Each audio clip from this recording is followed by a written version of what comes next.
ये नहीं हुआ है स्टार्ट। हाँ अब हो गया। हो जाएगा। हो गया।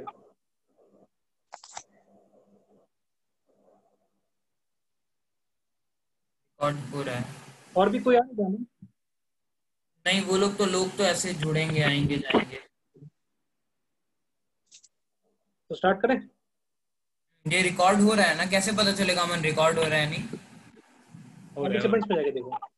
हो रहा है हो रहा है हाँ रिकॉर्ड हो स्टार्ट रहा हो गया। ठीक ठीक है, तो स्टार्ट करिए गोविंद। तो नमस्कार, आपका बहुत बहुत स्वागत है। हमारे साथ आज अमन बंका स्टूडेंट एक्टिविस्ट है, अमरिंदर सिंह युवा हल्ला बोल के नेशनल कोऑर्डिनेटर, उनके टीम मेंबर हैं। तो जैसे कि NEET JEE का फैसला आया सुप्रीम कोर्ट से, और जहाँ पे स्टूडेंट्स को एग्जाम लेना मैंडेटरी कर रहा है, इस जहाँ पे पर डे केसेस 70,000 के ऊपर जा रही है, और जहाँ पे फाइनेंशियली काफी तौर पे बच्चे परेशान हैं।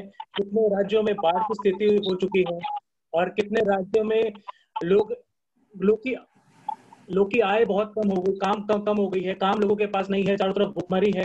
राज्य सरकार को अपने लोगों तक पहुंचने में भी काफी दिक्कतें आ रही है, केंद्र सरकार को आ रही है। उस सिचुएशन में बच्चों को मैंडेटरी कर दिया जा रहा है एग्जाम में बैठना। इसी के साथ कई शहर में मोड ऑफ कम्युनिकेशन जहाँ पे ट्रांसपोर्ट अवेलेबल नहीं है, तभी भी बच्चों को जबरदस्ती फोर्सफुली बताया जा रहा है कि उन्हें एग्जाम में बैठना ही पड़ेगा। तो मैं इस पे आप सबसे विचार मांगता हूँ। अमरिंदर जी, मैं आपसे पूछना चाहता हूँ, क्या ये केंद्र सरकार जो बच्चों पे अपने ईगो को लेके जो लड़ रही है, क्या ये सही है? नहीं गोविंद भाई, मैं आपको यहाँ पे मतलब आपसे थोड़ा रुकना चाहूंगा और बोलूंगा कि सरकार मैंडेटरी नहीं कर रही है। सरकार बस ये कर रही है कि जेईई और नीट के एग्जाम जो कंडक्ट करवाना है वो कराएगी, जिसमें हर साल औसतन करीब 10 लाख से ऊपर बच्चे पार्टिसिपेट करते हैं। ठीक है, ये मैंडेटरी नहीं है, मतलब ऐसा बोलना कि मैंडेटरी है तो मैंडेटरी तो नहीं है बिल्कुल। बट हाँ, लोग इसके लिए काफी समय तैयारी करते हैं, मतलब साल 2 साल बच्चे तैयारी करते हैं इसके लिए, तो उनके लिए कहीं ना कहीं मैंडेटरी हो जाता है। और मतलब जेई नीट से पहले भी जाएं तो जो सारा जो ये पैंडेमिक है ना, इस पैंडेमिक के दौरान जो स्टार्टिंग में चीज जो हुआ है इसको लेकर के, सबसे पहले ये स्टार्ट हुआ सीबीएसई वाले एग्जाम्स को लेकर के, उसका एग्जाम्स कंडक्ट करने को लेकर के। के बाद ये सेम चीज हुआ यूजीसी को लेकर के, जब यूजीसी बोला कि फाइनल ईयर का एग्जाम होना चाहिए। अब उसके बाद जेई नीट का एग्जाम को लेकर के ये चीज दोबारा स्टार्ट हुआ है, तो ये चीज कंटिन्यूसली चले जा रहा है। तो यहाँ पे एक चीज जो हम लोग गवर्नमेंट को करना चाहिए था या फिर ऑफिशियल्स को करना चाहिए था, वो ये हो सकता था कि जब in the very first place जब सीबीएसई का जो मैटर हुआ, उसे में वो कुछ ऐसा कुछ लॉ ला देते या फिर कुछ मतलब ऐसा कुछ ले आ देते, वो व्हाइट पेपर में लिख देते कि आप अगले वाले 3 महीने तक आप एग्जाम कंडक्ट ना करें, इस पैंडेमिक में एग्जाम आप ना लें। उससे क्या होता, मतलब डील ऐसे किया गया कि जब पहले सीबीएसई का बच्चों का मैटर आया तो हुआ ये कि सीबीएसई का मैटर है, उसके बाद जब यूजीसी के साथ आया फाइनल एग्जाम्स को लेके तो वो यूजीसी का मैटर हो गया, और अब जब आया है जेई नीट का बाद तो अलग कंसर्न अथॉरिटीज के पास मैटर चल गया है। तो ये तो अब सब एक दूसरे से पल्ला झाड़ रहे हैं अपना, सब एक दूसरे को अपने से अलग कर रहे हैं, वो अलग बात है, टोटली टोटली अलग बात है वो। तो एक चीज जो ये यहाँ पे होना चाहिए था कि एक 3 महीना का आप समय लेते कि 3 महीने तक कोई एग्जाम ना हो, तो ये एक चीज होना चाहिए था। क्योंकि सबसे बड़ी बात ये है कि हम अभी तक अपने पीक पे पहुंचे हैं या नहीं पहुंचे हैं, ये बोलना बहुत मुश्किल है। औसतन 75,000 76,000 केसेस आ रहे हैं रोज, हम अपने पिछले दिन का रिकॉर्ड तोड़ देते हैं। कल शायद आज आज आज जब हम लेटेस्ट न्यूज़पेपर पढ़े हैं तो 76,000 केसेस रिपोर्ट हुए हैं, जो अभी तक हाईएस्ट है वर्ल्ड में, सिंगल डे हाई का पूरा वर्ल्ड में हाईएस्ट है 76,000 केसेस का। ठीक है, तो ये पीक पे पहुंचा है नहीं पहुंचा है ये तो अभी बोलना मुश्किल है। और इसके अलावा ये इशू, और अगर ये एक पैंडेमिक था, मतलब ये अगर ऐसा था कि लोगों का लाइफ को अफेक्ट कर रहा था, तो अभी सबसे ज्यादा अफेक्ट कर रहा है, क्योंकि अभी जो है सबसे ज्यादा लोग एक्टिव हैं, 7 लाख से ज्यादा लोग एक्टिव हैं, करीब 35 लाख लोग इससे अफेक्ट हो चुके हैं। तो अगर ये सही में कुछ ऐसा था कि जैसे लोगों की जिंदगी में अफेक्ट पड़ेगा, बच्चों की जिंदगी में अफेक्ट पड़ेगा, तो ये अभी के समय में सबसे ज्यादा है। और बहुत सारे अनप्रेसिडेंट स्टेप्स लिए गए थे इसको रोकने के लिए कि पैंडेमिक बढ़े ना और हर घर तक नहीं पहुंचे, उसके लिए बहुत सारे स्टेप्स लिए गए थे। तो एक स्टेप इसके लिए भी लेना चाहिए था। तो बिल्कुल, अब ये देखिए क्या होता है आगे। अमन बंका जी, मैं आपसे पूछना चाहता हूँ, इस जहाँ पे जहाँ मैंडेटरी का मैंने जो सवाल उठाया, जहाँ पे लाखों लाख बच्चे याचिका मतलब सुप्रीम कोर्ट से उम्मीद लगाए बैठे थे कि हमें एग्जाम नहीं देनी पड़ेगी, इतने मुश्किल वक्त से हम गुजर रहे हैं, और सबसे बड़ी बात है, लाखों लाख बच्चों का भरोसा है, उम्मीद है।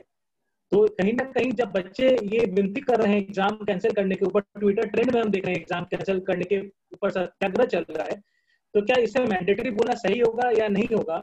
इसके साथ मैं एक और चीज पूछना चाहूंगा। जब सुब्रमण्यम स्वामी जी ने जब खुद ट्वीट करके ये कहा और उन्होंने प्रधानमंत्री को चिट्ठी लिखी कि कृपया करके आपसे निवेदन है कि आप उसको पोस्टपोनमेंट की तरफ एग्जाम्स को बढ़ाएं, तो क्या ये सही है? देखिए गोविंद भाई, सबसे पहले तो मैं ये बात कहना चाहूँगा कि जो सुप्रीम कोर्ट है वो सभी लोगों के लिए एज अ सिटीजन, मैं लॉ स्टूडेंट भी हूँ, अमरिंद भी लॉ स्टूडेंट हैं, और हम लोगों के लिए और सभी सिटीजन्स के लिए एक लास्ट रे ऑफ होप जब हमारे पास कुछ रहता है तो वो हम सुप्रीम कोर्ट का हमारे पास रहता है। उसी क्रम में जितने बच्चे, जितने विद्यार्थी जो नीट और जेई और अन्य परीक्षा में, क्लैट और सभी परीक्षा में बैठने वाले हैं, उनके लिए भी एक last ray of hope supreme court है। बट सुप्रीम कोर्ट ने अपने जो पुराने उनके जो डिसीजन है उसमें उन्होंने कहा कि ये जो बच्चे हैं वो समझदार नहीं है, इसलिए जो एनटीए है उन्हें फैसला लेना चाहिए, उन्हें क्या करना है, वो बच्चे के हित में वो फैसला लेंगे। तो एनटीए ने ये बोला कि नहीं नहीं, हम तो पेपर कंडक्ट कराएंगे, हम प्रॉपर एसओपी के साथ पेपर कराएंगे। तो ये बात आती है प्रॉपर एसओपी की।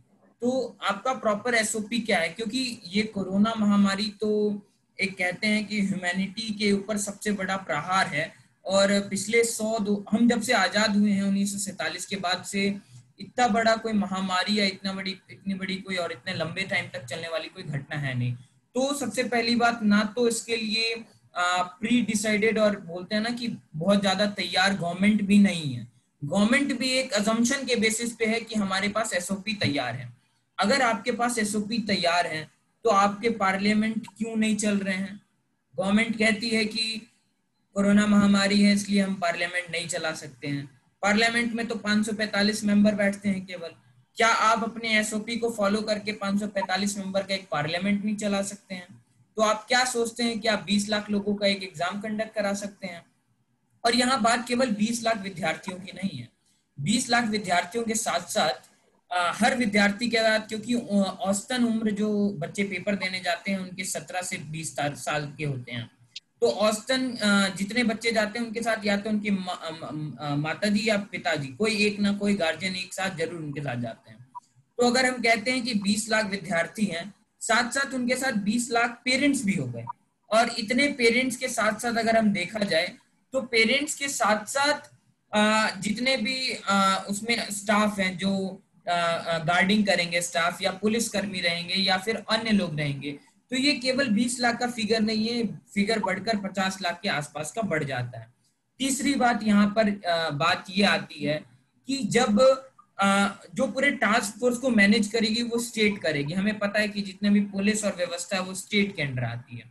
तो देश में से 11 स्टेट के चीफ मिनिस्टर कहते हैं कि हम कैपेबल नहीं है पेपर देने के लिए, और ये सर्कमस्टेंसेस सही नहीं है पेपर कंडक्ट कराने के लिए। और जिसमें कि सबसे ज्यादा कैंडिडेट अगर इंडिया में कहीं के हैं तो वो हैं नीट में महाराष्ट्र के। और महाराष्ट्र सरकार की जो स्टेट डिजास्टर कमेटी है उसने अपनी मीटिंग के बाद ये कहा कि अभी समय नहीं है पेपर कंडक्ट कराने का। तो आप बताइए इस हालत में वो पेपर कैसे कंडक्ट करा ले? क्या केवल यूजीसी अपने जो एनटीए और जो गवर्नमेंट है, रूलिंग पार्टी है, वो केवल अपने एक ईगो पॉलिटिकल क्लैश के कारण इतने बच्चों के लाइफ को रिस्क पे रखना चाहती है? इसमें बहुत सारे प्रॉब्लम्स भी हैं। बच्चे क्या प्रॉब्लम फेस करेंगे उसको मैं थोड़ा फेज बाय फेज बताना चाहता हूँ कि जैसे आप एक एग्जांपल लीजिए बिहार का। बिहार इतना बड़ा एक स्टेट है, स्टेट में बहुत कम सेंटर्स हैं। अब जो विद्यार्थी समस्तीपुर डिस्ट्रिक्ट का है, जो विद्यार्थी बेगूसराय डिस्ट्रिक्ट का है, उसको मुजफ्फरपुर जाकर या फिर उसको पटना जाकर, जो कि 90 किलोमीटर है, 100 किलोमीटर है, उतने दूर जाकर अपने सेंटर में जाना पड़ेगा। तो आप सोचो कि हर बिहार में या फिर जो भी गरीब गुरबे राज्य हैं, झारखंड हो गए, उड़ीसा हो गए, वेस्ट बंगाल हो गए, यहाँ पर जो मिडिल क्लास फैमिली होती है या लोअर मिडिल क्लास, सभी के पास व्हीकल नहीं होते हैं, जो पर्सनल व्हीकल हम कहते हैं। तो वो पर्सनल व्हीकल का एक्सपेंसेस है, और साथ में ये है कि अगर पेपर सुबह स्टार्ट है तो उन्हें एक दिन पहले जाना पड़ेगा, होटल का खर्च है। तो ये बहुत सारी चीज है जो एसओपी के अंडर नहीं आती है। तो क्या गवर्नमेंट इन सब चीज का ख्याल रखते हैं? तो मैं अमरेंद्र जी को बोलना चाहूंगा। अमरेंद्र जी गवर्नमेंट के खिलाफ मुखरता से बोलते हैं और इनकी जो प्रेशर ग्रुप है युवा हल्ला बोल, वो इन सब चीज पे बहुत दिनों से काम कर रही है। तो वो मैं लीगल एस्पेक्ट बताऊंगा इसके बाद। पहले अमरेंद्र जी गवर्नमेंट के एस्पेक्ट से क्या फेलियर है वो इस चीज में बताए तो ज्यादा बेहतर होगा। अरे फेलियर मतलब अगर गवर्नमेंट के एस्पेक्ट से बोले तो मतलब हम लोग के जो प्राइम मिनिस्टर हैं, तो हम लोग तो बहुत खुश नसीब हैं। जो हम लोग स्टूडेंट्स हैं ना, जितने हम लोग सारे, वो हम लोग बहुत खुश नसीब हैं। हम लोग के प्राइम मिनिस्टर जो हैं वो आकर के एग्जाम के समय बच्चों से बात करते हैं, और किसी देश का प्राइम मिनिस्टर आके बच्चों से बात नहीं करता एग्जाम के समय। हम लोग का देश का प्राइम मिनिस्टर जो है वो एक किताब लिखा है, एग्जाम वॉरियर। लेकिन अभी एग्जाम का वॉरियर जो है वो कैसे लड़ाई करे इस पैंडेमिक से, इस बारे में बताने के लिए खाली हमारा देश का प्रधानमंत्री आगे नहीं आ रहा है। तो मतलब ये तो खुश नसीब है हम लोग की, मतलब मोदी जी जैसा हम लोग को प्राइम मिनिस्टर मिले हैं और इतना सोचते हैं बच्चों के बारे में। तो ये बिल्कुल मतलब हाँ, एक गर्व का बात है। बशर्ते हाँ कुछ स्टेप्स लेना चाहिए था गवर्नमेंट को। मतलब गवर्नमेंट अभी जो है खाली एक दूसरे पे, कि सीबीएसई का मैटर सीबीएसई डील करे और यूजीसी का मैटर यूजीसी डील करे। अरे गवर्नमेंट, आपका भी तो कुछ रिस्पॉन्सिबिलिटी बनता है ना, आप कुछ उसके लिए कुछ आप लेकर हार्ड स्टेप्स लेकर के आइए। और देखिए बात सिर्फ ना उनका नहीं है कि एग्जाम आप कैसे कंडक्ट कराएंगे। जब 7 लाख केसेस एक्टिव हैं, हो सकता है कि उसमें से अगर 20,000 बच्चे भी हों वो पॉजिटिव हों, वो एग्जाम कैसे देंगे? 20,000 छोड़िए, 20 बच्चे भी अगर पॉजिटिव हैं वो एग्जाम कैसे देंगे? उसके लिए क्या मतलब ऑल्टरनेटिव मेथड क्या होंगे एग्जाम लेने का? बहुत बच्चे लोग बाहर से भी देता है, इंडिया में एग्जाम देने आता है, ठीक है, तो वो एग्जाम देने कैसे आएंगे? जो ट्रेन जो अभी फ्लाइट चला रहे हैं वंदे भारत के तहत में, वो तो बहुत कॉस्टली है। मेरे जैसा नॉर्मल आदमी जो मिडिल क्लास फैमिली को बिलोंग करता है वो शायद उसको अफोर्ड ना कर पाए। अगर आप जैसे बोल रहे थे कि होटल्स में रहने का इंतजाम करना होगा पेरेंट्स को, होटल्स तो बंद है। मतलब ये कुछ प्लान्ड नहीं है। और मतलब आश्चर्य भी नहीं होता है, क्योंकि ऑलरेडी गवर्नमेंट बहुत सारा अनप्लान चीज कर चुकी है। पूरा लॉकडाउन ही अनप्लान था, उसका अभी तक झेल रहे हैं सारे लोग। और अभी रिसेंटली सुने एक इंटरव्यू में कि गवर्नमेंट की जो स्पोक्स पर्सन आ करके बोल रहे हैं कि 3 लाख लोग डाउनलोड कर लिए हैं एडमिट कार्ड। तो बच्चे एग्जाम देने के लिए काफी उत्साहित हैं। तो हमको तो लग रहा है कि अब यही करना चाहिए कि एक हम एडमिट कार्ड, हम लोग सब मिलके एडमिट कार्ड निकालते हैं कि तैर करके इंडियन ओशियन पार करना है लोगों को, और ओपन फॉर ऑल कर देते हैं। देखते हैं 3-4 लाख लोग डाउनलोड कर लेंगे तो उन लोग को तैरा के इंडियन ओशियन भी पार करा देंगे। ऐसा ऐसा तैर कर उसका क्या जवाब दिया जाएगा? तो गवर्नमेंट को क्या ही बोल सकते हैं। मेरा एक सवाल, हम लोग की मेरा इस चीज में सवाल है, इस चीज में एक सवाल मेरा ये है कि जब एनईपी आएगी, नई एजुकेशन पॉलिसी आई है, और नई एजुकेशन पॉलिसी के तहत आपको नई एनईपी ला दी, लेकिन हमारा इंफ्रास्ट्रक्चर आज भी वही पुराना है और वही उसी इंफ्रास्ट्रक्चर के बुनियाद पे आप एनईपी को इम्प्लीमेंट कर रहे हो। क्या ये सही है? आज पुराना ही जो हमारा एनईटी और जेईई का एग्जाम है, यूजीसी का जो एग्जाम है, आज पुराने वाले जो पद्धति ही रखी हुई है, तो अब नई वाली जो ला रही है उस पर फोकस कर रहे हो। क्या ये सरकार सही कर रही है इस महामारी के समय? गोविंद जी, जो ड्राफ्ट आया है अभी एजुकेशन पॉलिसी का, वो ड्राफ्ट मतलब बहुत सही में बहुत अच्छा है। मतलब हमको तो आश्चर्य हुआ देख करके कि मतलब ऐसा ड्राफ्ट लोग ला सकते हैं, ऐसा पॉलिसी जो बहुत समय से चेंज नहीं हुआ था, उसको चेंज करने का जरूरत भी था। तो एक बहुत ही वेलकम स्टेप है, ठीक है। और अभी इसके बारे में बोलना कि इम्प्लीमेंट कैसे करेंगे कैसे नहीं, ये बहुत जल्दी होगा। मतलब हो सकता है ना करके भी अच्छे से इसको इम्प्लीमेंट कर दें, बजट भी बढ़ाए हैं अभी। तो अगर ये अच्छा से ग्राउंड पे इम्प्लीमेंट हो पाया, मतलब गवर्नमेंट स्कूल्स तक में इम्प्लीमेंट हो पाया, प्राइवेट स्कूल्स तक में, मतलब लास्ट मैन तक ये पहुंच पाया, तो ये पॉलिसी सही में बहुत अच्छा है। मतलब ये सिर्फ हम नहीं बोल रहे हैं, हम काफी जितना आर्टिकल्स पढ़े हैं इसके ऊपर, जितने लोगों को बोलते हुए सुने हैं, वो सब इसको बहुत अच्छे से क्रिटिकली एनालाइज किए हैं। और उन लोगों का है कि लॉन्ग रन में क्या ये सही समय था ड्राफ्ट का? मैं ये बोला, क्या ये सही समय था ड्राफ्ट का, जहाँ बच्चे एनडब्ल्यूटी जेडब्ल्यू एग्जाम्स को लेके, यूजीसी एग्जाम्स को लेके अब सरकार से उम्मीद लगाए बैठे हैं, तो यहाँ पे एनडीपी ला के क्या सही था ये? बिकॉज बच्चों का समाधान यहाँ नहीं हुआ है और आप नई पॉलिसी ड्राफ्ट करके दे रहे हो। गोविंद भाई देखिए, सबसे पहला बात तो ये कि ये सिर्फ ड्राफ्ट आया है, ये सिर्फ ड्राफ्ट है जो अभी ऑन पेपर्स है, ऑन टेबल्स है। अभी ग्राउंड में पहुंचने में इसको 2 साल लगेगा, 4 साल लगेगा, 5 साल लगेगा, ये बोलना मुश्किल है। तो ये सही समय था गलत समय था, मतलब थोड़ा सदुपयोग तो कर लिए कम से कम, नहीं तो ये भी नहीं होता। ठीक है, एग्जाम तो छोड़िए, ये भी नहीं होता, जो पॉलिसी आ गया ना वो भी नहीं आता। तो ये ला दिए, उसी का शुक्रिया अदा कीजिए इन लोग को। और देखिए अब आगे इन लोग क्या करते हैं। मतलब लेट्स होप कि अब सुप्रीम कोर्ट है लास्ट होप, और सुप्रीम कोर्ट ऐसा किया है, मतलब जब लास्ट होप जब कुछ नहीं रहा है तो वहाँ पे सुप्रीम कोर्ट खड़ा होकर के वो राइट्स को प्रोटेक्ट किया है हमारे। जैसे भी कुछ दोस्त लोगों ने किया भी है उस पे, आर्टिकल 21 को चैलेंज करते हुए, जो फ्रीडम ऑफ लाइफ, उसको चैलेंज करते हुए कि पिटिशन फाइल किया भी। हाँ, तो पिटिशन एक्सेप्ट हुआ है कि नहीं हुआ वो तो अमन बंका बताएंगे, बट हाँ एक बहुत वेलकम स्टेप है ये, और सुप्रीम कोर्ट पे लास्ट होप है। और देखिए क्या पता यूजीसी का भी, मतलब यूजीसी का मैटर तो आज लिस्ट हुआ था, नहीं उसका तो जजमेंट आ गया कि एग्जाम लेके ही मानेंगे। अब ऐसे ही कुछ इस पे अड़ जाए अगर जेई पे भी, तो फिर अब क्या ही बोल सकते हैं। इसके थोड़ा मैं लीगल एस्पेक्ट मैं यहाँ पे एक सवाल पूछना चाहूंगा। हाँ जी, हाँ जी, हाँ जी, सवाल पूछना चाहूंगा, बोलिए गोविंद जी। महामारी के समय जब देश में राज्य सरकार और केंद्र सरकार हाथ से हाथ मिलाकर चल रही थी, तो आज महामारी के बीच में जब बच्चों के भविष्य का सवाल है, वहां पे हाथ में हाथ पकड़ के केंद्र और राज्य एक साथ क्यों नहीं चल पा रही?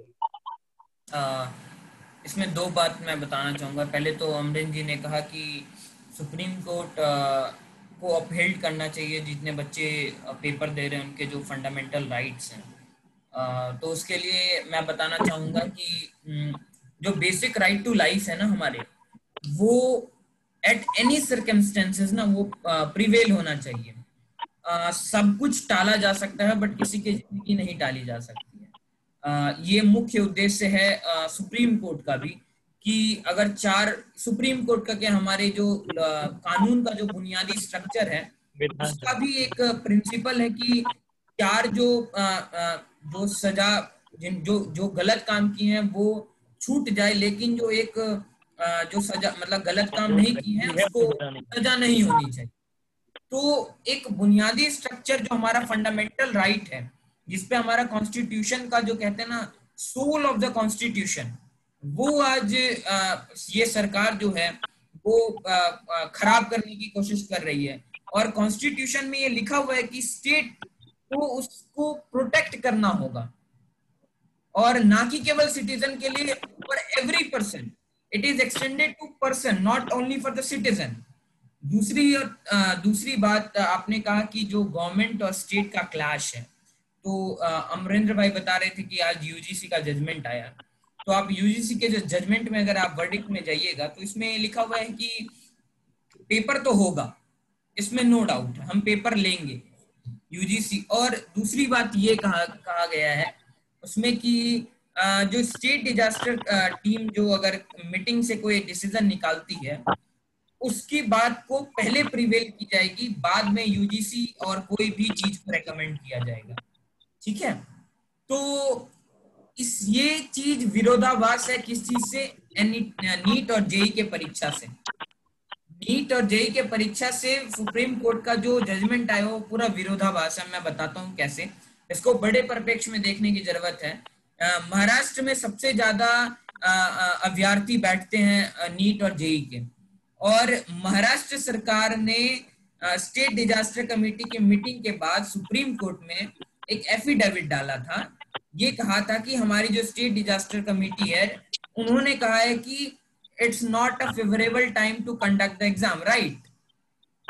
तो अगर सुप्रीम कोर्ट के वर्डिक्ट के हिसाब से इनका जो डिसीजन है वो सबसे ऊपर माना जाएगा और सबसे ऊपर अपहेल्ड होगा, चाहे वो एनटीए का डिसीजन हो चाहे वो यूजीसी का डिसीजन हो। तो आप सोचो, जो एग्जाम तो 20 सितंबर और 25 सितंबर तक होना था, उस टाइम के लिए क्या बोलता हूं मैं, स्टेट डिजास्टर ने बोला कि फेवरेबल नहीं है। बट लेकिन 1 से 6 जी होने वाला है, 13-14 तारीख को नीट होने वाला है, तो सोचो उस टाइम कैसे फेवरेबल हो जाएगा। ये आपस में ही विरोधाभास है। और दूसरी बात, इसको देखने की क्या जरूरत है कि क्या सरकार इस चीज को गारंटी करती है कि सरकार के अंदर लैक ऑफ कॉन्फिडेंस जो हमने इस पूरे कोरोना काल में देखा, जैसे अमरेंद्र भाई बता रहे थे कि जो पूरा स्ट्रक्चर कोरोना का इन्होंने किया वही गलत है। अब अगर पहले दिन मोदी जी को सुनते तो ये बोलते कि ये महाभारत का युद्ध है, महाभारत जैसे 18 दिन में जीता गया, लेकिन 2 दिन और चाहिए 2-3 दिन और चाहिए। लेकिन 21 दिन में वो तैयारी हमने देखा ही नहीं, कुछ भी।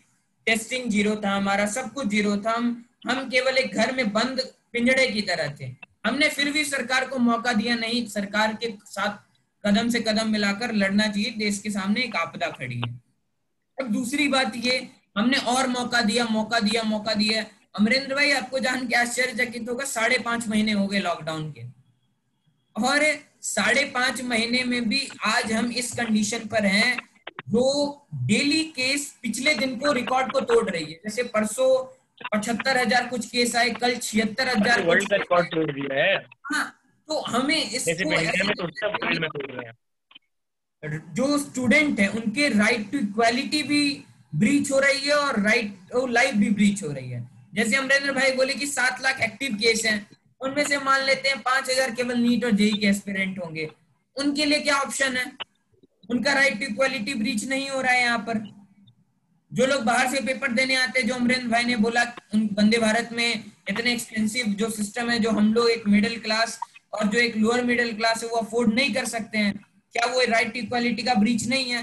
क्या सुप्रीम कोर्ट को आज फंडामेंटल ड्यूटीज को प्रोटेक्ट करने के लिए देश के साथ खड़ा नहीं होना चाहिए? तो ये बहुत सारे तमाम सवाल हैं जो निकल कर खड़े होते हैं। बट लेकिन एक अच्छी बात है कि आज ही सुप्रीम कोर्ट ने एक रिव्यू प्ली एक्सेप्ट किया है, जो कि 6 कैबिनेट मिनिस्टर ने अलग अलग स्टेट के दिया है, वो एक्सेप्ट हुआ है। देखिए, वी आर होपिंग कि सुप्रीम कोर्ट को अपने ही अनाउंसमेंट को रिव्यू करना चाहिए और जो गवर्नमेंट ऑफ इंडिया का जो एक ऑर्डर है उसको क्वैश करके इसको रिकंसिडर करना चाहिए।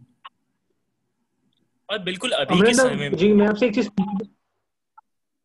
जी, मतलब मैं यही बोल रहे थे कि ऐसा नहीं है कि ये लोग एग्जाम लेके बहुत वो हैं। अभी यूपी में आप देखिएगा 69,000 टीचर्स का एग्जाम होना था, जो उनका जो जॉब पोजीशन वेकेंट है, वो एग्जाम पोस्टपोन्ड हो गया है। ठीक है, रेलवेज में कुछ पोस्ट वेकेंट थे जिनका एग्जाम होना था, वो एग्जाम छोड़िए, वो पद ही हटा दिया गया। ठीक है, तो ऐसा नहीं कि लोग एग्जाम के प्रति या कुछ ऐसा बहुत स्नेह है, बहुत प्रेम है, एक मतलब लालसा है, क्या इनको क्या फायदा है अब ये समझ में तो नहीं आ रहा है, मतलब एक आम आदमी को। बट हाँ, देखिए कुछ सोचे होंगे तो बढ़िया ही सोचे होंगे इन लोग, उम्मीद तो यही है, करते नहीं है तो क्या वो उम्मीद तो करेंगे ना। मैं आपसे यहाँ पे एक चीज पूछना चाहूंगा, यहाँ पे कई राज्यों के मुख्यमंत्री पे ये इल्जाम लगाया जा रहा है, जैसे बंगाल उसमें से एक है, कि उनकी चीफ मिनिस्टर ने ठीक एग्जाम डेट के एक दिन पहले लॉकडाउन लगा दिया। तो इस पे राजनीति की जा रही है, क्या ये सही है? क्योंकि कितने सारे चीफ मिनिस्टर्स ने प्रधानमंत्री जी को खुद चिट्ठी लिखी और उन्होंने कहा कि आप इस चीज पे दोबारा गौर कीजिए कि एग्जाम देना पॉसिबल नहीं हो पा रहा है, अपने निर्णय को दोबारा आप समझिए। तो क्या इस चीज पे सही है जो राजनीति की जा रही है, क्या ये सही है? देखिए, राजनीति तो बाद में अब सही गलत है, राजनीति कितना सही है इस देश का वो तो सबको पता हो, किसी छुपा हुआ नहीं है। कि उन लोगों का मोटिव क्या है क्या नहीं, इस पे बहस करना ही बेकार है। लेकिन हाँ, अगर भूले बिसरे कोई अच्छा मुद्दा इन लोग उठा रहे हैं तो शुक्रिया ही अदा कर सकते हैं इन लोग से, मतलब ये इशू को उठा दिए इन लोग, यही बड़ा बात है। और जहां तक बात है एग्जाम कंडक्ट कराने को लेकर के, तो गुजरात में ही रिसेंटली एग्जाम कंडक्ट हुआ था ना, जहाँ पे कितने ज्यादा लोग पॉजिटिव हो गए, वो ग्राफ जो अचानक से एक बैग बढ़ गया, तो ग्राफ तो होम स्टेट है गुजरात में, तो वो तो खुद देखे हैं वहां पे। तो वैसे ही कुछ अगर पूरे देश में अगर मान लीजिए कि ऐसा कुछ होता है तो उसके लिए क्या तैयारी है आपका? अगर 20 लाख एक सेंटर में मान लीजिए 100 ही बच्चे होंगे, उसमें से कोई 1-2 बच्चा ही पॉजिटिव हुआ, या फिर जो इन्विजिलेटर था वही पॉजिटिव हुआ, आप उसके टेस्टिंग के लिए अगर आपको टेस्ट लेना है उसका एक प्रॉपर प्रोसीजर बनाएंगे ना। आप वहां पे टेस्टिंग का इंतजाम कर रहे हैं, बोलेंगे लोग कि थर्मल स्कैनिंग का इंतजाम है, थर्मल स्कैनिंग क्या एप्ट है? इनफैक्ट जो टेस्ट हो रहा है एंटीजन टेस्ट जो है वो भी 70% तक ही एक्यूरेट है, और जो भी रिसेंट जो टेस्ट और आया है वो तो 50% ही एक्यूरेट है। और उस सब के बावजूद अगर आप थर्मल स्कैनिंग के भरोसे आप एग्जाम करवाने का सोच रहे हैं, हाँ अगर आप एग्जाम को उसके लिए एक परफेक्ट पूरा बनाएंगे ना कि ये तरीका होगा, इतने दिन पहले लोग को पहुंचना होगा, इतने दिन क्वारंटीन करेंगे, ये एक्सपेंस किसका होगा, ये सबका पूरा एक डिटेल प्रोसीजर आप बनाए, उसके बाद आप उसका अनाउंसमेंट करते हैं तो कहीं ना कहीं जस्टिफाइड है। क्योंकि हम बहुत लोगों से बात किए, कुछ कॉल्स भी आए हम लोग के पास में, जो लोग बोल रहे हैं कि एग्जाम होना चाहिए, हम लोग 2 साल इसका तैयारी किए हैं, अभी घर में बैठे हुए हैं तो और परेशानी ही हो रहा है कि लग रहा है कब हो जाए, अब हो जाए, अब भूलने भी लगा है आदमी, रिवीजन करे, एक मेंटल प्रेशर होता है लोगों पे, ये बिल्कुल अंडरस्टूड है। तो और कुछ बच्चे ऐसे बिल्कुल हैं जो जिन्हें लगता है कि एग्जाम होना चाहिए, बट सिर्फ एक लिमिटेड बच्चे हैं वो ऐसे, वो और वो भी मतलब अगर उनके और हो सकता है कि वो किसी बड़े सिटीज में है, जहाँ पे हो सकता है कि उनका 80, अगर कोई बच्चा दिल्ली एनसीआर में रहता है तो अगर उसका सेंटर 80-90 किलोमीटर दूर भी पड़ता है तो वो बाई रोड ट्रैवल कर सकता है 1.5 घंटा 2 घंटा में। लेकिन हर जगह पे रोड्स वैसे नहीं है, हर जगह में ट्रांसपोर्ट फैसिलिटी वैसा नहीं है, पब्लिक ट्रांसपोर्ट अभी चालू नहीं हुआ है। तो इन सबको कंसिडर करना चाहिए, एक पूरा अगर करना ही है तो एक पूरा प्लान्ड वे उसका हो। हालांकि होना तो नहीं चाहिए अभी के 1 महीना नहीं, अगले 3 महीना तक नहीं होना चाहिए, मेरा अगर मानेंगे तो। मैं एक चीज आपसे पूछना चाहूंगा, क्या ये स्टेट वर्सेस सेंट्रल की लड़ाई है? स्टेट वर्सेस सेंट्रल की, अब तो देखिए हमको तो मेरा पर्सनल ओपिनियन आप मानिएगा तो हमेशा से सेंट्रल वर्सेस अपोजिशन का लड़ाई रहता है। जितने भी जिस स्टेट में भी अपोजिशन है, अपोजिशन का गवर्नमेंट है, अपोजिशन किसी पार्टी का गवर्नमेंट है, तो वो तो क्वेश्चन करते हैं और ये चलते रहता है आरोप प्रत्यारोप। अगर कल को बीजेपी नहीं होकर के यूपीए का गवर्नमेंट होता और यूपी एग्जाम कराता तो इन लोग बैठ के उसका अपोज करते। तो वो कोई बहुत बड़ा बात नहीं है, सब है एक ही थाली का चट्टा बट्टा है। बट हाँ, मुद्दा उठा रहे हैं तो बढ़िया है, कुछ हो जाए तो। तो क्या अमन, मैं आपसे एक सवाल पूछूंगा, क्या हमें नहीं लगता कि बच्चे तो इस देश के ही हैं, यहाँ स्टेट सेंट्रल या यूपी एनडीए कुछ नहीं करेगा, ये भारत के ही बच्चे हैं, भारत का ही भविष्य है। इन्हें हाथ में हाथ मिलाकर अपने जो भी पॉलिटिकल आइडियोलॉजीज है उसको एक बार साइड में रखते बच्चों का भविष्य का सोच के इन्हें एक साथ होकर एकजुट होकर फैसला लेना चाहिए। जी जरूर। हमारा भी हमने जो पिटीशन डाला सुप्रीम कोर्ट में, हमारा भी मांग यही था कि at the end of the day they are the future of our country, they didn't belong to any political party. आप लोग अपना जो पॉलिटिकल रंजिश है वो बच्चों पर क्यों उतार रहे हैं? जो आपके पॉलिटिकल कॉन्फ्लिक्ट हैं वो बच्चों पर क्यों उतार रहे हैं? आपको एक पॉलिटिकल आइडियोलॉजी और प्रोपेगेंडा है, उसको साइड रखकर आपको इन बच्चों के साथ खड़ा होना चाहिए। जो लोग आज बच्चों के साथ खड़े हैं, कल उन बच्चों को उम्मीद रहेगा कि हम कल अपने जो प्रधानमंत्री चुने या स्टेट के चीफ मिनिस्टर चुने या फिर अपने यहाँ के रिप्रेजेंटेटिव चुने, वो एक ऐसे सक्षम हो कि जब मेरे ऊपर एक आपदा या विपत्ति आए तो मेरे साथ वो साथ में खड़ा रहे। ऐसा ना हो कि वो उस टाइम ये बोल दे कि नहीं नहीं आपके फेवर में नहीं है या आपके फेवर में है। हमें इस चीज को समझना पड़ेगा। कल ही एक वीडियो मैं देख रहा था जिसमें एक बच्चा कह रहा है कि मेरे पिताजी 6 लाख रुपए लोन लेकर मुझे कोटा भेजे। और ऐसा एक दो नहीं, बहुत लाखों विद्यार्थी हैं। अमरीन जी बहुत अच्छे से इन बारे में जानते हैं, क्योंकि ये लोग आज से नहीं पिछले 4-5 साल से जो यूपीएससी में धांधली है या और भी अन्य जो रेलवे में धांधली और इन सब चीज में रिजल्ट देरी से आना, इन सब का मुद्दा उठा रहे हैं, सड़कों पर लड़े हैं इन्होंने। तो इनको बहुत अच्छे से पता है कि किस गरीबी से और किस फेज से बच्चे गुजरते हैं। दिल्ली का मुखर्जी नगर अगर आप जाकर देखें तो आपको बहुत अच्छे से पता चलेगा कि क्या एक प्रोसेस होता है एक गरीब बच्चों के लिए इस पेपर को क्रॉस करना। तो वो उस वीडियो में बता रहा है कि मेरे पिताजी 6 लाख रुपए लोन लिए और उसके बाद लॉकडाउन होने के कारण पिताजी का सब कुछ लूट गया, मतलब पिताजी की जॉब चली गई और सब कुछ चला गया। तो 25,000 रुपए वो राशन के लिए उन्होंने लॉकडाउन में किसी से कर्ज लिया। अब अमरेंद्र भाई उनका सेंटर 200 किलोमीटर दूर कहीं पड़ा और वो अपने पिताजी के साथ जाएंगे तो गाड़ी वाला 7,000 रुपए चार्ज कर रहा है। तो वो बोले कि मैं 70 रुपए देने के भी अफोर्डेबल अभी नहीं हूं इस कंडीशन में, तो मैं 7,000 कहां से दे पाऊंगा? क्या सरकार इन सब चीजों को गहराइयों को समझा? क्या इन सब क्या किसी उस गरीब पेरेंट्स के बारे में समझा? और लोग कह रहे हैं कि जिनका मन है दे दे, जिनका मन है नहीं दे। अरे भाई अब तो पेपर अगले साल होंगे, अगले साल क्या वो फिर से 2-2.5 लाख रुपए अपना बर्बाद करे पेरेंट्स का?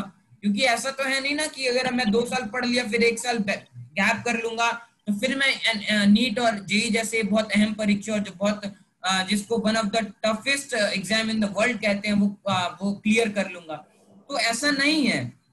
हमें मजबूरियों को समझना चाहिए। और अगर आप कह रहे थे कि ये स्टेट और सेंट्रल का एक लड़ाई है, तो गोविंद भाई मतलब जब से देश आजाद हुआ और उसके बाद से ही हम कहते हैं एक फेडरल स्ट्रक्चर में लड़ाई है, एक फेडरल स्ट्रक्चर में प्रॉब्लम है इंडिया की। जो सत्ताधीश हैं और जो ऑपोजिशन रहते हैं उनकी जो अगर ऑपोजिट स्टेट है तो वहां पर फेडरल स्ट्रक्चर में लड़ाई है। कल ही थोड़े दिन पहले मैं सुन रहा था कैप्टन अमरिंदर को, तो वो कह रहे थे कि जीएसटी का पैसा रोका गया है सेंट्रल द्वारा, और भी अन्य जो गैर भाजपा शासित प्रदेश हैं या गैर एनडीए शासित प्रदेश है, वहां के जो एक जीएसटी के पैसे हैं और अन्य जो पैसा है वो रोका गया है। तो एक फेडरल लड़ाई, सारे पैसा रुका हुआ है, सारे स्टेट्स का पैसा रुका है। नहीं, पंजाब गवर्नमेंट का काफी दिनों से रुका हुआ है। मैक्सिमम स्टेट्स का पैसा जीएसटी का रुका हुआ है, जिसके तो लिए एक कुछ फेडरल अभी लड़ाई बहुत दिनों से हम लोग देख रहे हैं। मतलब ये आज की बात नहीं है कि आज ही लड़ाई हो रही है, एक ही मुद्दा पे लड़ाई हो रही है।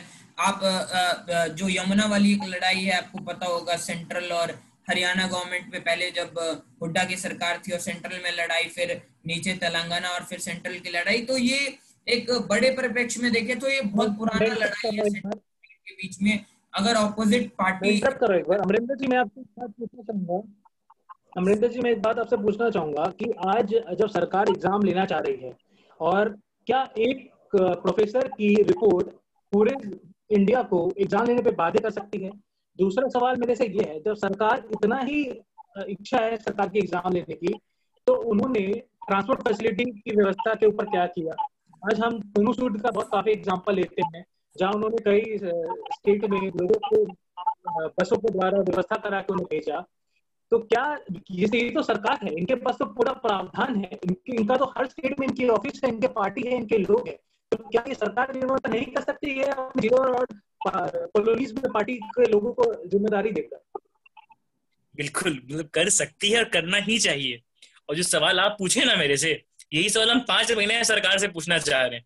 तो जैसे मेरे को आंसर इसका मिलेगा वैसे हम आपको बता देंगे। यही सवाल हम भी सरकार से पूछ रहे हैं कि लोग आपका है, काम आपका है, सब कुछ करना आपको है, तो आप कर क्यों नहीं रहे? कोई और आएगा बाहर से करने हैं? सवाल बढ़िया है, जवाब मिलने दीजिए मेरे को, फिर आपको भी बताएंगे। तो इसी के साथ लीगलिटी की बात करें तो अमन, आप लीगलिटी पे कुछ हमसे कहना चाह रहे थे। लीगल मैटर्स में मैं आपसे निवेदन करूंगा आप इस पे फोकस डालें। मैंने ऑलरेडी डिस्कस किया कि कैसे एक जो हमारे बेसिक जो फंडामेंटल जो कॉन्स्टिट्यूशन जिस प्रिंसिपल पे बना है, एक हमारा जो कॉन्स्टिट्यूशन में जो फंडामेंटल राइट्स हैं, जो सबसे ज्यादा इम्पोर्टेंट, और किसी भी कंडीशन में मतलब कुछ एक्सेप्शन हो सकते हैं, जो एक्सेप्शन अभी नहीं है वो उस फंडामेंटल राइट को स्टेट को प्रोटेक्ट, गारंटी देना होता है। केवल प्रोटेक्ट नहीं, गारंटी होता है स्टेट का, और वो आप गारंटी नहीं कर पाते हैं। मतलब अगर आप वो सरकार फेल हो जाती है, तब हमारे पास एक डायरेक्ट एक रिट होता है कि हम डायरेक्ट सुप्रीम कोर्ट में जा सके या फिर हाई कोर्ट में जा सके। तो हमारे पास जुडिशियल रेमेडीज होते हैं उसको बचाने के लिए, बचने के लिए। तो लेकिन आज हम मतलब एक लॉ स्टूडेंट होने के साथ एक निराशा भी है कि किस प्रकार से सुप्रीम कोर्ट इन बच्चों के जो फंडामेंटल राइट्स हैं उनको प्रोटेक्ट नहीं कर रही है, बल्कि ये कह रही है कि स्टेट का डिसीजन है, यूजीसी का डिसीजन है, सीबीएसई का डिसीजन है। क्या कल के दिन अगर एक भी बच्चा 20 लाख में मर जाता है तो क्या ये सुप्रीम कोर्ट का सुप्रीम कोर्ट द्वारा जो एक हम सुप्रीम कोर्ट के प्रति जो एक आस्था रखते हैं उसके हमारे एक आस्था कम नहीं होगा? हमारा सुप्रीम कोर्ट एक 2 ट्वीट से प्रशांत भूषण के लिए कहती है कि हमारा आस्था आप में कम हो रहा है। और आज जब लाखों बच्चे आपके द्वार पे खड़े हैं और अपने फंडामेंटल राइट को प्रोटेक्ट करने की मांग कर रहे हैं, और आप ये कहकर उन्हें धुलकार रहे हैं और फटकार रहे हैं कि आप समझदार नहीं हो, NTA, UGC, CBSE, central, state, इधर उधर ये समझदार हैं, इनको डिसीजन लेने दो, और कल के दिन इनको कुछ हो जाता है तो क्या ये शर्मसार की बात नहीं है? क्या सुप्रीम कोर्ट के प्रति लोगों की आस्था कम नहीं होगी? और विडंबना की बात ये है, खुद वीडियो कॉन्फ्रेंसिंग के जरिए बताते हैं सुप्रीम कोर्ट के जजेस जो हैं, ये जजमेंट देते हैं तो खुद वीडियो कॉन्फ्रेंसिंग के जरिए देते हैं कि आप जाकर के एग्जाम दीजिए। सही बात है, खुद आप वीडियो कॉन्फ्रेंसिंग के जरिए अपने घर में आइसोलेट होकर रह रहे हैं और ये कह रहे हैं बाहर बहुत कोरोना है, बहुत कोरोना है, और बाहर आप सड़क पर 20 लाख बच्चों को ऐसे ही बेइंतजामी से छोड़ सकते हैं। आपने कभी भी जायजा लेने की कोशिश की कि क्या एसओपी है? एसओपी के फेलियर्स के बारे में डिस्कस हुआ कि अगर एसओपी यहाँ फेल हो जाता? अमरिंदर, मैं आपको एक चीज बताता हूँ, पंजाब विधानसभा अभी थोड़े दिन पहले खुला था और 1 हफ्ते के अंदर वहां पर 29 विधायक पॉजिटिव हो गए। वहां पर एसओपी लागू नहीं हो पाया इन सरकार का। अभी थोड़े दिन पहले पार्लियामेंट में थोड़े एमपी, 10 या 15 एमपी, एक ज्वाइंट सेशन था केवल 10-15 एमपी का, वो गए थे, 15 एमपी थे केवल, 3 एमपी वहां पॉजिटिव हो गए। तो आप चाहते हैं कि 15 लोग आपसे आपके एसओपी के अंडर गाइडलाइन में नहीं सॉल्व हो ये पा सब रहे तो हैं। नहीं सुनते हैं ना। अभी तो मंदिर का भूमि पूजन था, उसके मुख्य पुजारी पॉजिटिव हो गए। हाँ, ट्रस्ट, सिर्फ वहां के जो सवाल ट्रस्टी बच्चे थे ये वो पूछ रहे हैं पॉजिटिव हो कि गए। जब गृह मंत्री देश में जब गृह मंत्री पॉजिटिव हो सकते हैं, तो आप आम बच्चों की स्थिति आप समझ सकते हो। तो बच्चों का यही सवाल है पॉजिटिव कि होना तो मतलब देखिए, ये कोई पॉजिटिव होना कोई बहुत बड़ा बात नहीं है, नॉर्मल एक वायरस है, वो आदमी में भेदभाव नहीं करता है। बिल्कुल सही सा बात है। और यही बात समझना चाहिए कि आदमी भेदभाव नहीं करता है। ये यही प्रॉब्लम है कि आदमी भेदभाव नहीं करता है। वो नहीं पहचानेगा कि भाई तुम स्टूडेंट है, तुमको हम नहीं करेंगे कुछ, तुम स्टूडेंट नहीं है, तुमको हम करेंगे कुछ। वायरस नहीं पहचानेगा। तो जितना आप होशियारी वाला डिसीजन लिए कि 69 जो जितना भी जॉब पोस्ट वेकेंट था, वहां पे एग्जाम नहीं लिया आप, बहुत होशियारी वाला डिसीजन था आपका कि हाँ भाई जरूरी है ये। तो उतना जरूरी तो भाई स्टूडेंट्स के लिए भी है, आप उनके बारे में भी सोचिए। तो बस यही है, एक छोटा सा रिक्वेस्ट है। देखिए होता है एंड आई होप, मतलब आई डू बिलीव कि हाँ गवर्नमेंट ऑफिशियल्स और कोर्ट संज्ञान लेगा इस पे। और चलिए, अभी मुझे लगता है अभी संघर्ष जारी है। बच्चे और काफी एक्टिविस्ट भी इसके साथ जुड़े हुए हैं। कितनी राज्य सरकारें इसके लिए लड़ रही है। और मुझे लग रहा है अभी जैसे मैंने पढ़ा कि 11 राज्य सुप्रीम कोर्ट फिर से जा रहे हैं इस एग्जाम्स के खिलाफ। तो संघर्ष जारी है। मुझे लगता है कुछ न हमें न्याय मिलेगा, जरूर मिलेगा। बच्चों को न्याय मिलेगा, एस्पिरेंट्स को न्याय मिलेगा, क्योंकि यहाँ सेफ्टी की बात आती है, यहाँ स्वास्थ्य की बात आती है। और सबसे बड़ी बात है, सिर्फ बच्चों की नहीं, बच्चों के साथ उनके परिवारजनों की बात आती है, उनके आस पड़ोस के लोगों उनकी बात आती है। अमन जी, मैं कुछ सवाल लेना चाहूंगा। अमरिंदर जी शायद डिस्कनेक्ट हो गए हैं, मुझे लग रहा है। अमरिंदर जी का शायद वीडियो चला गया, आ रहे होंगे वो। शायद मैं नेट मैं कुछ सवाल लेना चाहूंगा। Am I audible? हाँ, अमरिंदर जी आप ऑडिबल हैं। हाँ अमरिंदर जी, आप ऑडिबल हैं। शायद मैं नेट में कुछ इश्यू आ रहा है। हाँ पूछिए गोविंद, क्या सवाल आपकी आवाज आ रही है, आप ऐसे ही बोलिए अमरिंदर भाई। मैं JEE एस्पिरेंट से कुछ सवाल लेना चाहूंगा। अमन अमन जी। हाँ जी, हाँ जी। किसी के अगर कोई सवाल है तो आप माइक हटाकर बोल सकते हैं।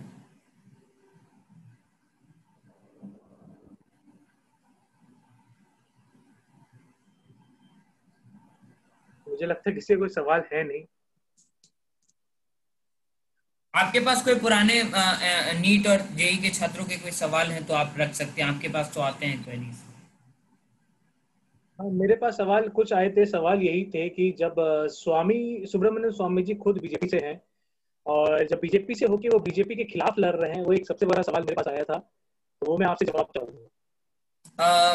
देखिए गोविंद भाई, मैंने आपको कहा ना कि ये इसी देश के बच्चे हैं और यहीं के बच्चे हैं, यहीं के नागरिक हैं। इनको ही कल वोट करना है। आज 17 के होंगे, कल 18 के हो जाएंगे। इन्हीं को सरकार बनानी है, इन्हीं को अपना अगला प्रधानमंत्री चुनना है। तो ऐसा नहीं है सरकार, अब हम जैसे कहते हैं कि सरकार में जो बैठे लोग, जो लोग हैं उनमें भी कई लोगों के जो बच्चे हैं वो इस बार नीट या जेई या फिर अन्य जो परीक्षाएं उनमें बैठने वाले होंगे। उन पेरेंट्स को भी चिंता है, लेकिन अपना जो एक पॉलिटिकल मोटिव है, मैंने बोला एक नैरेटिव उन्होंने सेट किया है कि हम तो एग्जाम लेंगे, उसके चलते वो बात बहुत मुखरता से नहीं बोल पा रहे हैं। वो एक पिंजड़े में बंधे हुए। और हमने देखा भी है कि जो बड़ी पार्टियां हैं जैसे आईएनसी हो गई या फिर भाजपा है या फिर आम आदमी पार्टी है, इन सब पार्टियों में अगर आप मुखरता से अपनी ही सरकार के खिलाफ बोलते हैं तो क्या अंजाम होता है वो आप जानते हैं। इसलिए दब कर बोलते हैं, बहुत लोग नहीं बोलते हैं। लेकिन स्वामी जी, हालांकि मैं उनके आइडियोलॉजी में विश्वास नहीं रखता हूं और ना ही उनको एंडोर्स करता हूं, लेकिन हाँ एक चीज की सराहना जरूर करता हूं कि वो अपनी बात मुखरता से रखते हैं, चाहे वो अपने ही गवर्नमेंट की बात हो, चाहे वो विपक्षी बात हो। अमरिंदर भाई, कोई भी आदमी जो पढ़ा लिखा है ना, पढ़ा लिखा है, जो स्कूल कॉलेज गया है, सुब्रमण्यम सर खुद प्रोफेसर रहे हैं और वर्ल्ड के one of the prestigious colleges में रहे हैं। तो जो भी आदमी पढ़ा लिखा है, जो बच्चों को जिसने बच्चों को पढ़ाया है, वो प्रॉब्लम समझ सकता है। मतलब बीइंग अ प्रोफेसर, जब आप देख रहे हैं कि दुनिया बहुत जगह बच्चे फास्ट पे बैठे हैं। बीएचयू में जो एग्जाम होने वाला है उसको लेकर के बच्चे फास्ट पे बैठे हुए हैं। तो कहीं ना कहीं एक प्रोफेसर है, वो बच्चों से जब इंटरेक्ट करता है तो वो समझ सकता है उनका प्रॉब्लम। अगर कोई भी एग्जाम, ये जेई नीट तो बहुत बड़ा बात होगी, नॉर्मल जो सेमेस्टर एग्जाम हमारा होता है उसके लिए भी मेंटल स्टेट आदमी का बहुत अच्छा होना बहुत इंपॉर्टेंट होता है। अब देखिए, कुछ तो बच्चे जो प्रोटेस्ट कर रहे हैं, जो फास्ट पे बैठे हैं, उनका मेंटल कंडीशन तो खुद गड़बड़ाया हुआ है, वो दूसरी चीजों में इन्वॉल्व है, 10 चीजों में इन्वॉल्व है। और जो बच्चे इन्वॉल्व नहीं है इन सब चीजों में, वो खुद असमंजस में पड़े हुए हैं कि क्या होना है नहीं होना है। तो मेंटल पीस नहीं है उनका। तो और मेंटल पीस, बिना मेंटल पीस के एग्जाम क्लियर करना, क्रैक करना, अपना 100% दे पाना, वो बहुत मुश्किल है। इसी के साथ मैं एक लास्ट पॉइंट बोलना चाहूंगा कि काफी मेंटल ट्रॉमा से बच्चे गुजर रहे हैं इस लॉकडाउन में। आप उनके लिए कुछ अपनी तरफ से बोलना चाहे तो? हम तो खुद एक स्टूडेंट है, तो हम तो खुद समझ सकते हैं कि मतलब क्या क्या क्या स्टेट ऑफ माइंड है। मतलब ओवर द टाइम जो हम खुद फील किए हम वो बता सकते हैं। इनिशियली जो था वो इनिशियली बहुत एक्साइटिंग था कि मतलब हाँ छुट्टी मिला, पहला पहला ये था। एक हफ्ता था कि आराम करेंगे, उसका अगला एक महीना था कि अब क्या किया जाए। तो आदमी कुछ पढ़ा भी, उस एक्साइटेड था कि चलो जो पिछला बैकलॉग है उसको क्लियर कर लेंगे, कुछ एक्स्ट्रा किताब पढ़ लेंगे, 2-4 सीरीज देख लेंगे। लेकिन अब 5-5.5 महीना के बाद ना, अब कहीं ना कहीं लगता है कि अब क्या करें। तो हाँ, और तो मेंटली खुद डिस्टर्ब होंगे आदमी। मेरे सा बच्चा जो एक नॉर्मल, वो मैक्सिमम टाइम सोशल मीडिया में बिताता है, दिन में 1-1.5 घंटा पढ़ाई करता है। और हर कोई का वो ऐसे, जो एक नॉर्मल बच्चा है जो बहुत एक्सेप्शनली ब्रिलियंट है, उनका हम बात नहीं कर रहे, वो समय सोशल मीडिया में बिताएगा, अपने दोस्तों घर के बाहर बैठेगा, पेरेंट्स साथ बैठेगा, वो यही करता है। लेकिन कितना समय तक? और बट हाँ, एक मेंटल तो इफेक्ट पड़ा ही है। अब लेट सी, देखिए कब खुलता है कॉलेज, तो चला जाए वापस, एक बार पैंडेमिक्स खत्म हो जाए ये, फिर चला जाए वापस कॉलेज, अपना दुनिया में अपना जंग लड़ने। वहां भी एक अलग जंग चल रहा है ना। Life is a race. इस चीज पे गोविंद जी आवाज नहीं आ रही है। अमन जी, आप कुछ बोलना चाहेंगे इस विचार पे, मेंटल ट्रॉमा बच्चों का? अमरेंद्र जी ने सारी बात बहुत अच्छे से कवर तो कर दी है कि बीइंग अ स्टूडेंट हम लोग इस ट्रॉमा से गुजर चुके हैं या गुजरते हैं। अभी भी हमारे जो हम सेमेस्टर के पेपर होते हैं या फिर एक यूनिट टेस्ट भी होता है, तो हमारे दिमाग में बैक ऑफ द माइंड हमारे यहाँ रहता है कि यार पेपर है, हमें पढ़ना है, कैसे क्वेश्चन आएंगे, कितने पेजेस लिखेंगे, कैसे डील करेंगे, एक ट्रॉमा रहता है और एक मेंटल प्रेशर रहती है। हम लोग चाहे मजाक मस्ती में इस बात को टाल दे, but back of the mind हमारे चलते रहती है बात। तो आज जितने भी एस्पिरेंट हैं नीट या फिर जेई के, उनसे बस एक ही रिक्वेस्ट, और रिक्वेस्ट क्या, उनको एज अ ब्रदर सजेशन है कि सब याद रखा जाएगा जब इतिहास लिखा जाएगा। तो इस बात को याद रखिएगा कि जब आप विपदा में थे और जब देश विपदा में था, तो जो सत्ता में सत्ताधीन और सत्ताधीश थे वो आपके लिए कितना सोच रहे थे। और कल के दिन जब ये आपके चौखट पर वोट मांगने आएंगे, तो आपको अपने हाथ के ताकत के जरिए उनको जवाब देना है कि हम उस टाइम तो चुप्पी साध लिए थे, लेकिन अब नहीं साधेंगे। तो मैं आपसे एक चीज पूछना चाहूंगा अमन जी, इसी संदर्भ में, क्या इस लॉकडाउन का मतलब पूरा तरीके से एफिशिएंटली फायदा उठाते हुए एक्टिविस्ट बच्चों को बनना चाहिए? क्या बनना चाहिए? एक्टिविस्ट। देखिए, एक्टिविस्ट का लोग थोड़ा गलत मतलब नैरेटिव बनाए हुए हैं। सच के खिलाफ अगर हम आवाज उठाते हैं, सच के साथ अगर हम आवाज उठाते हैं, गलत के खिलाफ अगर हम आवाज उठाते हैं, तो मेरे हिसाब से ये एक विद्यार्थी जीवन का ना, एक आदमी का एक विद्यार्थी जीवन में एक वो होना चाहिए अंदर से, एक लोगों के अंदर एक कहते हैं ना कि अंदर लोगों के अंदर होना चाहिए कि मैं सच के साथ खड़ा रहूंगा, गलत के खिलाफ खड़ा रहूंगा। और हमारे देश में तो इतने बड़े बड़े लोग हुए जो खुद ही छात्र नेता बने, और ये आज जितने सत्ताधीश हैं खुद भी एक टाइम में छात्र नेता थे। चाहे वो लालू प्रसाद हो, नीतीश कुमार हो, रामविलास पासवान हो, चाहे वो अमित शाह हो, चाहे वो हर कोई, जितने भी आज बड़े सत्ताधीश हैं, तो सभी अपने समय में एक छात्र नेता थे। हालांकि हम लोग छात्र नेता तो नहीं, एक छात्र कार्यकर्ता जरूर कह सकते हैं। और उसके लिए इस क्रम में अमरेंद्र भाई लोग काफी दिनों से लड़ रहे हैं अलग अलग इश्यूज पे, जॉब्स पे, एम्प्लॉयमेंट पे। 24 लाख नोटिफाइड जॉब हैं जो आज तक भर्ती नहीं हो पाया, उसके लिए संघर्ष चल रहा है इन लोगों का। और युवा हल्ला बोल की जो पूरी टीम है, वो पूरी ही टीम युवाओं की ही टीम है। और हम लोग भी इनके साथ जब जब जरूरत पड़ता है साथ खड़े रहते हैं। और भी पर्यावरण और अन्य मुद्दे हैं जिनके साथ हम लोग काम करते हैं, तो चल रहा है। और ऐसा नहीं है कि छात्र नेता हैं, छात्र नेता कहना तो गलत होगा यहाँ पर।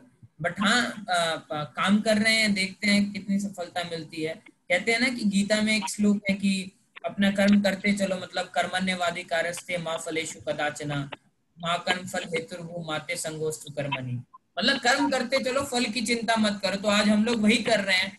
हम लोग को जो आज करना चाहिए, हम लोग सच के साथ खड़े हैं और गलत के खिलाफ आवाज उठा रहे हैं। बाकी बाकी डिसीजन जो है वो तो देखिए जो सत्ताधीश है और सुप्रीम कोर्ट, जो मैंने कहा लास्ट रे ऑफ होप है, वही दे पाएगी। चलिए, इसी के साथ बहुत बहुत धन्यवाद। काफी सेशन में हमें बहुत कुछ सीखने मिला, अमरेंद्र जी आपसे और अमन जी आपसे बहुत कुछ हुई। और बहुत उम्मीद है हमें कि ये लड़ाई जारी रहेगी, तब तक जारी रहेगी जब तक हमें न्याय ना मिल जाए। और लड़ाई बच्चों की लड़ाई है, कोई राजनीतिक विचारधारा की लड़ाई नहीं है, बच्चों के लिए लड़ाई है, बच्चों के हित में लड़ाई है। और मुझे पूरा विश्वास है हम आपको उच्च थैंक यू बोलना न्यायालय चाहेंगे, हम आपको थैंक यू बोलना और चाहेंगे कि मतलब इस समय में जो भी दुनिया का मतलब दुनिया का तो नहीं, इंडिया का सबसे बड़ा इशू है सुशांत और रिया चक्रवर्ती, उससे आगे बढ़ करके आप जो मतलब जो कम इम्पोर्टेंट इशू है 20 लाख बच्चों का एग्जाम को लेकर के, ऐसा इश्यूज पे बात कर रहे हैं और मतलब उसको हाईलाइट करने का एक कोशिश कर रहे हैं, तो ये बहुत बहुत बड़ा चीज है और बहुत इंपॉर्टेंट चीज है। भले हम लोग का रीच कम है, ऑडियंस छोटा है, बट हाँ it's a long way to go. तो आप लोग का ज्यादा जरूरत है, हम लोग को, आप लोग जैसे लोगों का जो मतलब डट के खड़े रहें, सवाल पूछ सकें, क्योंकि आप लोग वो लोग हैं जो आवाज हम लोग का काम है चिल्लाना, रोड पे खड़े होकर चिल्ला देंगे, बट आवाज को ऊपर तक पहुंचाना वो आप जैसे लोगों का काम है। और आप लोग ये काम को और बढ़िया से करते रहें तो बहुत फिर। बहुत धन्यवाद आपकी। धन्यवाद गोविंद जी, धन्यवाद आपकी अमरेंद्र बात भाई। हमें बहुत आपकी बात हमें बहुत प्रेरणा देती रहेगी। इसी के साथ हमें यही लगता है, अगर हम सब साथ मिलकर चले तो बच्चों को न्याय दिलाने से कोई नहीं रोक सकता, न्याय तो मिलेगा। और इसी के साथ मैं कहता बहुत बहुत धन्यवाद। आपने बहुत अच्छा हमें प्रेरणा दी और बहुत अच्छा हमें विचार दिया।